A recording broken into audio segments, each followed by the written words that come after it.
author of this particular and preposterous legislation happens to be both politically ambitious and a glutton for publicity, which this new law, funny thing, happens to be generating.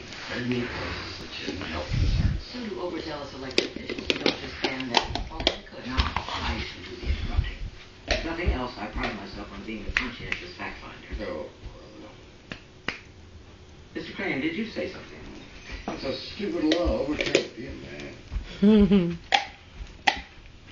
Mr. Crane was trying to be helpful. Apparently, he did not succeed. What is the reason specifically for your client banning the sale of red meat? Bovine, spongiform, encephalopathy. Metapsy. We're fearful of an outbreak. In some people. Everywhere. That's ridiculous. Very well, we shall hold an evidentiary hearing. The first person I will hear from is the mayor. Then, if you so desire, I shall listen to your client. Until then, we are adjourned. Put on a dress. 2 o'clock.